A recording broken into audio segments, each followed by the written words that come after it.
Good evening and welcome to Fitchburg Access Television special state Senate coverage. Ultimate disclaimer tonight, we will not have likely final numbers tonight as so many different communities will be reporting. Joining me in the studio tonight, Aidan Horgan, our political reporter and analyst. He's been following the mayoral campaign with us as well as this Senate campaign. Aidan, a great night obviously again in terms of this election coverage cycle. Tonight, rainy. It will affect the vote, I would assume. And we do expect tonight to be a little bit casual. We're going to be looking at our telephones as some of those returns come in. We will not have all the communities. But you've been out on the trail. You've been watching some of the campaign races. Tonight, we're talking about Dean Tran for Senate. We're talking about Sue Shalafu-Zafir. And we're talking about Claire Frieda. And, of course, the Green Party candidate, Charlene D. Calgaro. And so a number of folks in the mix, and there are some favorites. It is thought that Tran will be a favorite in Fitchburg, and it will be thought that perhaps Shalafu or Frieda will be a favorite in Leominster. So those numbers yet to be seen, and then all of the other communities like Gardner, of course, looking very carefully at that. Your thoughts? Well, definitely both candidates are hoping to have big turnouts in their respective cities. Dean trying to pull out Fitchburg and Sue trying to pull out Leominster. And just like you said, I think a lot of people are going to be speculating on the impact that the weather will have on the actual turnout, especially in those smaller towns in northern Mass and actually east of the Senate district, Bolton and Berlin, towns like that. I think people will speculate a lot about how the rain and the weather will implicate it, but it's going to be an interesting race. It was a sprint of a race. It all started when their predecessor, Jen Flanagan, was appointed to the Cannabis Control Commission, an excellent choice. And it's very interesting to see from that appointment to that office to where we are today, this state Senate race has just been a sprint of excitement. Yeah. Big, to coin a phrase, shoes to fill. Jen Flanagan, former aide to the late Mary Jane Simmons, who was extremely successful over in Leominster for many years and had been with her, as I recall, as a young intern. So big shoes to fill, and of course, another real benefit, feather in the cap for the area to have Jen along in the Cannabis Commission. For sure, and Fitchburg being one of the few cities in the entire Commonwealth that have approved marijuana at a recreational level to sell is very interesting, and seeing that so few towns and cities from Jen Flanagan's previous district, it's just very interesting. There's very few towns across the entire city that have approved recreational marijuana, and recently these candidates were asked on FLAP, the Fitchburg-Leominster station, what they think of this new bill being proposed to penalize, I guess, the municipalities that said no to weed. I think all three candidates, the Green Party candidate wasn't at that debate, but all three candidates said that they were not in favor of this, and they really wanted to see a much more broad plan for the tax plan for marijuana. So it's interesting to see how these candidates really are going to be working with Jen Flanagan in the future.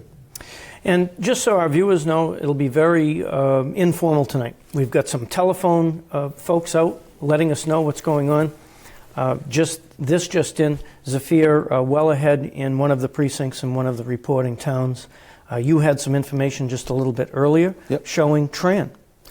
Just for Fitchburg Ward 3, Precinct B, Tran was up about 150 to Sue's 100 votes, generally speaking. Right. So that's interesting, and I think that's hopefully convincing for trans people. Definitely, for Tran to be successful tonight, Fitchburg has got to be really come out for him, and I think they will. Yeah, we saw in the primary, of course, a very heavy presence for Shalafu-Zafir in Leominster, to be expected, more than likely. And she's got quite the machine. We were out and spoke with her endorser in Gardner, who came out, Nikki Songus, of course. That's a well-known name in politics, in particular Middlesex County and south of Middlesex County. So the machine is big, and she's got sort of the same communication, the same ideas of at the state level for the Democrats as you would see coming out of Washington. So Dean follows the Republican mantra somewhat. And then, of course, we spoke with Charlie Baker as well. He endorsed Tran at the Fay Club. And then, of course, Claire Frieda, who aligns herself with the working folks and had a nice young man in DeChico to talk about being an educator all his life and how he felt Claire had a distinct grasp on what was needed for the area. And then Green Party candidates, they were always bringing a lot of the other ideas to do with environment, to do with those constituencies that may not always be well represented in mainstream. Right. Yeah. So we actually did catch up with Governor Charlie Baker over at the Fay Club. You were able to spend some time with him endorsing Dean Tran, and we actually have a clip of that right now. Robin? We're at the Fay Club, who's here endorsing Dean Tran, the local Republican candidate for the special state election happening this December 5th. Governor, first of all, thank you so much for your time. Your presence here and just your visit means so much for the people of Fitchburg. What's your message to them today? Well, first of all, you've got one of your own running for a state Senate seat. Part of the reason I'm here to endorse Dean is I've known him. I think he's a stand-up guy. I think he's what I would call a pragmatist, and I think his support for and his knowledge of the issues in this community will be really important to this community should he serve on Beacon Hill. I also think this gave me a chance to swing by the mayor's office and pop in and speak with Mayor DiNatale for a minute and some of the folks on his staff on some of the key issues that are coming on out here. And generally speaking, if I can lend a voice to the cause in a race like this, and I have a candidate who I think can bring a lot to Beacon Hill, I'm pleased to do it. Your administration has a proven track record of success with economic development and growth, which has been one of Dean Tran's highlights in his campaign. How does your endorsement today help further both of your goals? Well, I certainly think that the way you build a strong Commonwealth is by having 351 cities and towns that are all heading in the right direction. And the folks who know the most about how to make that happen are the folks who've been on the ground floor working in their local communities, developing a knowledge and an understanding about what works with respect to downtown development, economic development, and then knowing how to advocate for it. I mean, one of the things that we've worked hard with folks here in Fitchburg on is fiber optics for the downtown area, because that's a key element, and the industrial park, because that's a key element of making sure that those areas have the infrastructure in place that's necessary to support growth. Well, thank you so much, Governor. I'm Aidan Horgan with Our City News. And we are back, and thanks for joining us. This is Fitchburg Access Television. Just a little bit of Senate coverage this evening. We don't expect to have all the numbers from all the communities and all of the precincts, but we are receiving numbers. Some most recent numbers from Ward 3. Tell us, Aidan. Well, I got some information for Ward 3 in Fitchburg for A and B, and it sounds like Dean has a commanding lead. He had 328 votes to Sue Chalafo's 163 votes, and Claire Frieda pulling in 38 votes. So that's just for 3A. So that's very limited information, but that does show the trend that we expected. Tran to kind of pull Fitchburg and Sue for Leominster. So it's going to be very interesting where Gardner, where Lunenburg, and where all these surrounding towns really played in, and it's looking like it could be close. Again, very early to make any kind of predictions, but the trends we're seeing so far are spot on. Right.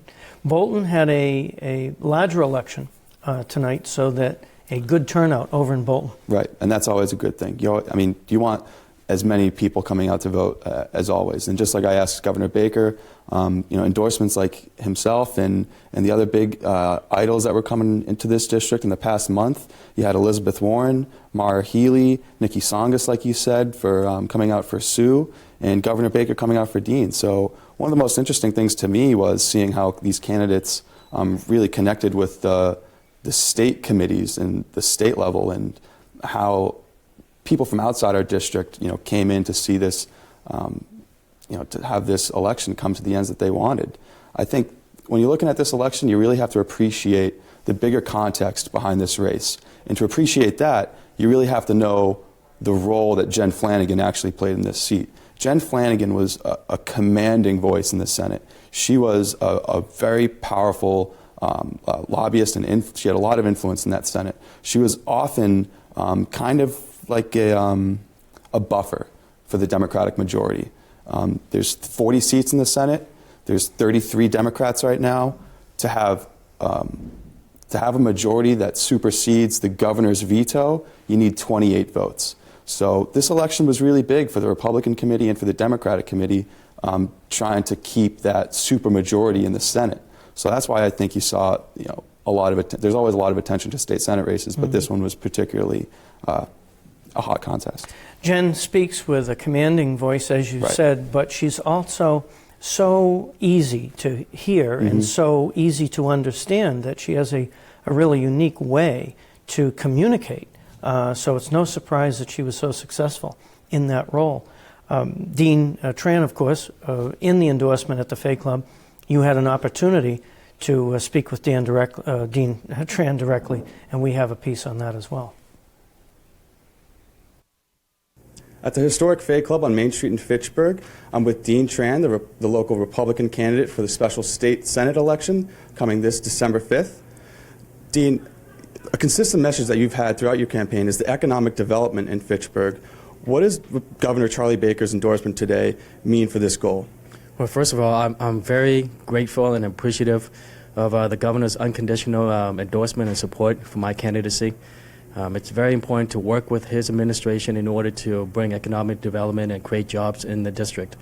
I have put forth a lot of initiatives for economic development in the city of Fitchburg, and I want to be able to bring my ideas and my business background to the state level and work with the state legislature and the governor's administration and bring that kind of support to the district in terms of economic development and jobs. And part of that plan that you put out was giving tax benefits and tax avenues for businesses to start in Fitchburg. How does your relationship with the governor help this development and actually bring jobs to this greater district? Well, I believe the governor and I share a similar tone in terms of supporting small businesses and helping them create jobs. And that includes keeping low taxes and providing business incentives for the businesses in order for them to grow, raise revenues, and help create jobs. Dean, thank you so much for your time. I'm Aidan Horgan with Our City News. Thank you. And we are back, expecting some phone calls tonight as well from some of our folks that follow politics clearly. Kevin Cormier from Fitchburg-Leominster Area Politics, the FLAP program. We expect to hear from him. And this is obviously the Dean Tran mantra, the message, and a very clear Republican, conservative-style message that even, the governor says we're not all going to agree all the time. We have Kevin Cormier on the phone. Kevin, are you there? Hey, Glenn, how's it going? Very good. Kevin, obviously, with your experience and the work you've done with FLAP, thank you for calling in, by the way. We're moving now to a conversation about Shalafoo Zafir and, of course, Claire Frieda, a Leominster base that you have a lot of familiarity with. So your take. Well, I don't have any Fitchburg numbers, so I don't know where we are in that. I do have some Leominster numbers. How are things looking in Fitchburg? Well, right now it's very early, and we see Tran holding his own.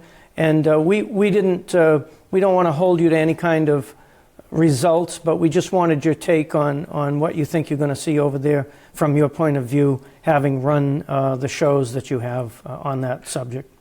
Well, I'd say my perspective from the beginning has changed a little bit. At first, I thought that this would be a cakewalk for Dean Tran because Sue and Claire would pretty much split that Leominster vote, giving Fitchburg to Dean Tran, a clear path.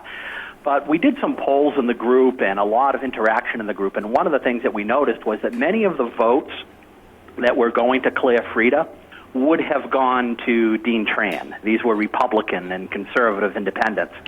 that were going to Dean Tran. So in the last week, I started to hesitate a little more in saying that Dean Tran was going to run away with it, and say, this could be a very close race. In your experience, fair weather voters, will that make a difference?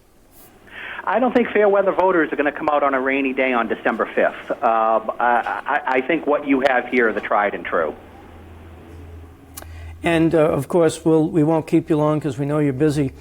Any predictions towards the end of the night tonight? We know we're not going to have all official results, way too many communities to try to keep track of, and we don't expect solid numbers, but we're just having the discussions now. I think, I'm not making a solid prediction, but early indications are, if you're saying that Dean Tran is holding his own in Fitchburg, it's pretty close in Leominster. In fact, it looks like he beat Sue in one of the precincts in Leominster. In the others, it's fairly close. So you add in those Republican-leaning towns, and it could be a good night for Dean Tran. Very good. Thanks so much, Kevin. Producer and anchor for FLAP, Fitchburg Leominster Area Politics, right here on FATV. Again, thanks, Kevin, and thanks for joining us. Thank you, Glenn. All right. Have a good night. Aidan, Kevin's deep into it and knows the game. There's a lot to be watching. Yeah, there is. And he had a great point. Not only is this a rainy election day, but it's a rainy December 5th election day. So just like he said, only the tried and true are going to be coming out today. There's no fair weather voters, that's for sure. Right. So we did have an opportunity to go to Gardner, where Nikki Tsongas endorsed Sue Shalafou-Zafir, and obviously a clear message there for that camp. And we have a clip on that as well. Our City News travels to Gardner, Mass. With me, Congresswoman Nikki Tsongas endorsing today Sue Shalafou-Zafir, Senate candidate in the special election December 5th. That's right. So, ladies, obviously a great message today, and great to have you along, Congresswoman. Why is it easy to endorse Sue today? Well, Sue and I share the same values. As Democrats, we share the same values. We understand that government has a role to play in the lives of our citizens. And whether it's the resources a federal government brings, whether it's the resources the state government brings, and the kind of progressive thinking that is the hallmark of the Massachusetts legislature and its problem solving and addressing the issues we face today, I appreciate that partnership and that recognition that we need to work together in order to better the lives of the people that we represent. And I see in Sue someone who will certainly do that, and also bring a voice around issues that are often neglected. And that's especially true in issues around women and children. So access to affordable health care, very, very important, among other things. And how we create access and ensure choice for women, very, very important. Sue and I are in deep agreement on that. So as Democrats, we certainly agree, but on the specifics, we also agree. Sue, the Tsongas name is synonymous with a lot of successes and goes back, of course, to the days of Paul Tsongas. Mm-hmm. And so this is an extra special endorsement today. It's a very special endorsement, very extra special. I am a big admirer of Congresswoman Tsongas. She's done tremendous work in the United States Congress for this area. Her support of veterans, the thing that she has brought home, for veterans, that we talked about transportation, her support of women's issues, access to health care, education. We share the same values, and she has just done a tremendous job. I am very proud and humbled to be here with her today. Yeah, you've got a lot of work to do ahead, so we're going to let you go. Our City News continues from Gardner, Glenn Fossa. And we are back with Aidan Horgan, our political reporter here at Fitchburg Access Television Live. A little bit of Senate banter tonight as we wait for some of the results. We will not have the ultimate disclosure here. We will not have final results or complete results tonight, but we're looking and monitoring some of the folks that are sending us information.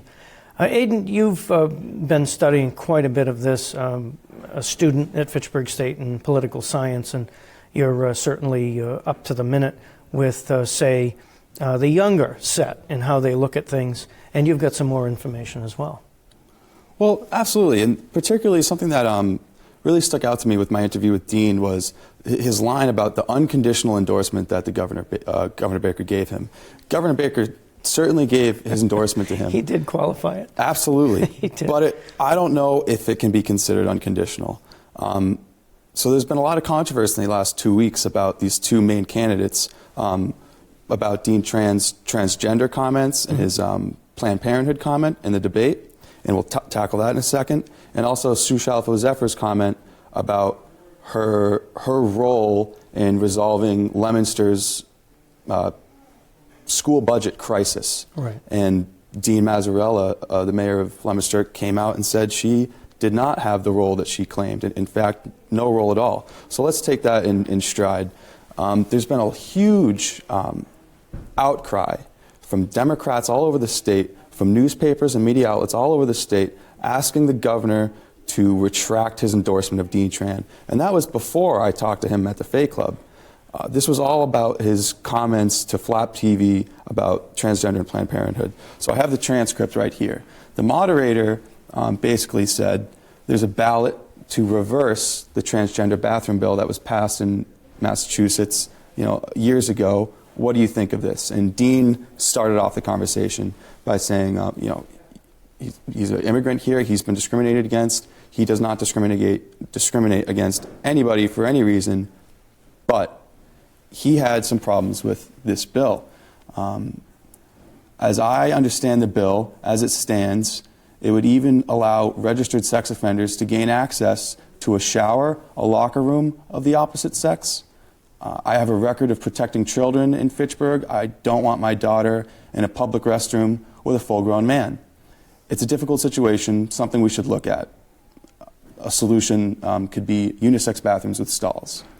Sue followed up and said, I completely support the bathroom bill. She said, this isn't about bathrooms, this is about civil rights. And it's not just about bathrooms, it's about all public accommodations. Mm-hmm. Claire Frieda followed up and actually doubled down on trans comments in a way, saying there is, she acknowledged a lot of people bring up this whole sex offender problem with the transgender bathroom bill. And she said, maybe we should look at that more. Well, I have a couple comments on that.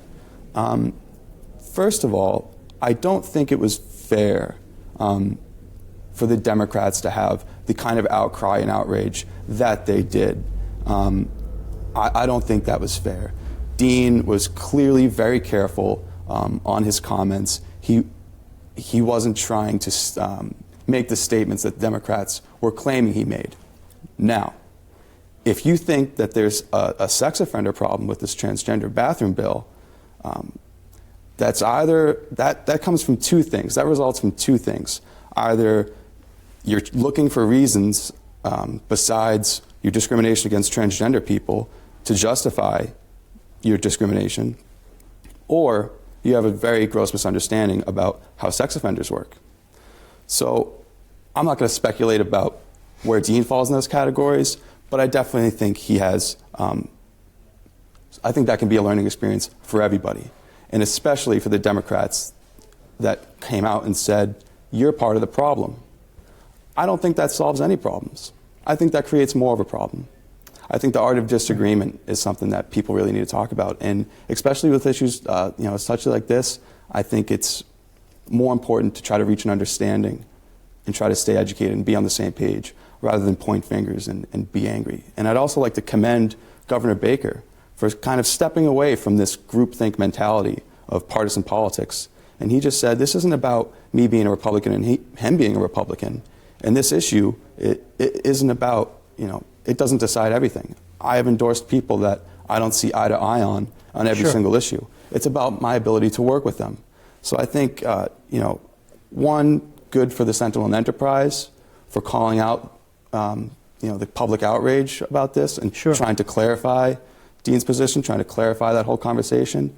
And definitely I commend the governor for taking a step back from that and just looking at the bigger picture. Yeah, and we want to thank you for, looking at that specifically as to what the words were, because I think you made a very good point that in today's politics, whether it's local, whether it's at the state level or the national level, we're sort of grouping and piling on with just the it reminds me of sort of lighting the fuse, and it's going to go off and take its own course. Right. But we need to go back to the center line. I love that term, the 50-yard line politics or the 50-yard line reporting. Right.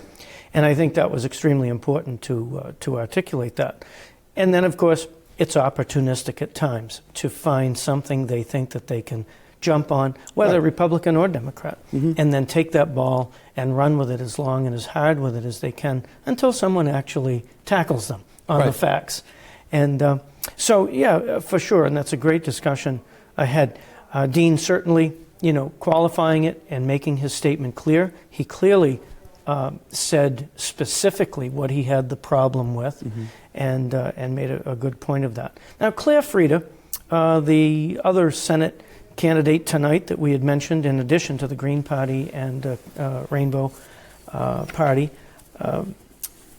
is an education advocate. She's a longtime politician in Leominster and clearly has a success of being reelected. And we did catch up with her as well. Sort of a really grassroots election cycle and for her and a grassroots platform, and not filled with a bunch of Facebook or a bunch of high-tech opportunities, but great big signs with the State House on it. Looked Right. pretty good. And we have a clip of her endorsement by John DeCicco, and we can show that as well now. Great. And as the state senatorial race heats up, our city news travels right here to the studio today with Claire Frieda, Senate candidate. Claire, great to see you today. An important message about schools in your candidacy. Yeah, very important. That's one of the reasons that I'm running. I've been working on Foundation Budget Review Commission, working with the Mass Municipal Association. Education is so important to our communities, to our kids, and we need to fix it. It hasn't worked. There was a commitment made by our Commonwealth with education reform. Hasn't worked. They haven't stuck to their commitment. We need to get back to putting money in there and getting back to educating our children the way we should. We've seen all the candidates with an endorser. John DeCicco with us today, experience in education. So this is a really unique endorsement today. Claire is an education advocate for sure. Well, it gives me great pleasure as a taxpayer and citizen, lifelong resident of Leominster, to support Claire's candidacy, because I know she is the best candidate, not just on education, but on all issues that affect all of our constituencies in the Montechusett region. I've seen Claire in action. I know she's been an advocate all her life for education, but also for all the issues that affect us as taxpayers and as community members in the greater, Montechusett region, and certainly in this legislative district. She understands the compelling issues that we're faced with and the urgency to get these things corrected. And she is the right person. Claire is not really a politician. I see her more as a public servant, having served over 30 years in Leominster, my hometown. But more importantly, again, she is a great representative, and she has been at the State House in many different capacities beyond her city council, certainly her position as city council or school committee member in Leominster, to advocate for the very issues that she's talking about now and during this campaign. State Senate, a special election, December 5th, Tuesday. Everyone is compelling everyone to get out and vote. Our City News. So it's December 5th, the special election for State Senate underway. Tonight we are live at Fitchburg Access Television. Welcome if you're just joining us. And with me, Aidan Horgan, political reporter here for Fitchburg Access Television. We will not have significant results and numbers this evening. We just wanted to bring you up to the minute of what we did have and some indication of the bigger cities. We haven't received anything from Gardner quite yet. You mentioned the Dean Tran controversy, as it were, and how the Democrats had responded to those comments and some of the news articles and bringing it back to sort of the 50-yard line. And, of course, Sue has had some controversy as well. She certainly has. Yeah, she certainly has. In the last week, actually, it came out that in an article she had in the Sentinel and Enterprise, which was titled, "I Want a Seat at the Table," she said, she claimed a lot of responsibility, and I could be wrong, but it was something like $2 million in cuts. I think that was the actual number in the article that she found somehow that she got the facts, that she talked to the right people, and that she, in some capacity, had a role in finding that resolution for the budget. And once it came to the mayor of Leominster's attention, he went to Facebook and said, let's make one thing clear. She had nothing to do with that resolution. We didn't ask her. She didn't ask to help. Made it pretty crystal clear that it just wasn't true. So, and there was a lot of comments on Facebook, on Discussing Fitchburg Now, on the Sentinel Enterprise website, pretty much all over the place. People are just talking about that, and it really didn't go over well. It didn't seem. There was a lot of comments of people that I saw of, I wasn't planning to vote in this election, but now, or something, and those kind of comments just make political strategists, the people that are punching these numbers, cringe. Just it's like nails on a chalkboard. You never like to hear that. Something like a salient controversy that really gets under people's skin can motivate behavior and surprise people. And for all our viewers, once again, we won't be having any kind of significant results tonight. We do know that Tran had some great numbers in Fitchburg, and we know that Sue had some great numbers in Leominster. We were looking forward to perhaps some numbers from Gardner and as far out as Lunenburg. We have not received anything quite yet with that. And rather than stay on air, we do intend to wrap this up in just a few minutes. Aidan, the third-party candidates, the Green Party, Rainbow Party, and Charlene that ran, they bring something special to the political table because it sort of, I want to think, keeps us honest in a way. Absolutely, and that's a good way to put it, especially when there's the Republican and Democrat. Republicans and Democrats with their huge parties, they can get really lost in just thinking it as a battle between Republicans and Democrats. And I think a lot of third-party candidates, especially Claire Frieda and Charlene DiGeronimo or something, are very frustrated and not being taken seriously. Even when they do get invited to these debates and these roundtable discussions, like that flap debate that the trans comment was made on, only Claire was invited. And often it just seemed like a banter between Sue and Dean. And I don't think these third-party candidates get enough respect and voice. A lot of these people have incredible ideas, and it should really not be, a two-option choice. There's a reason that anyone can run. So I really don't think there's a huge stigma and connotation when people hear Green Party. I think most people just assume some kind of, burnt-out hippie that's all about environment, and all I care about is environmental policy. And that's, sure, that's a focus, but I don't think people listen to them enough on other issues. Yeah, you think money has something to do with that? I think it has everything to do with it, absolutely everything. So I have a quick note that Clinton is in, Zafir 230 votes with Tran at 184 and Freda 6. So once again, we don't expect to have official numbers in any way. Those are unofficial at best. And then we do have another reporting, Leominster 4A, Sue at 200, Tran 142, Freda 143. Very, very interesting indeed. So this is going to go, in my opinion, deep into the night until we have final results. So sort of final thoughts, Aidan, as a young person, looking at a Senate race, what's important to your, I don't want to call it generation for fear of sounding like I'm drawing lines between age brackets, but it is important. It's very important. And for me personally, being a 22-year-old in Fitchburg that's only lived here 2 years, I really just want to see more people my age care. I really just want to see more college students at Fitchburg State not look at themselves and not be seen by the people of Fitchburg as just a 4-year burden on the city. I want people to look at this place like a community that they're part of, a home away from home. I think everybody in my age group should be intimately caring. They should be very passionate about state Senate elections. They're going to decide what we pay for health insurance. Things that affect us every day that we've been taking for granted for most of our lives. I think it's time to wake up and get involved. Well, thank you for joining us tonight. Fitchburg Access Television brings you this Senate special, the Senate election special. Glenn Fossa and Aidan Horgan for Fitchburg Access Television in this special Our City News segment. Good night.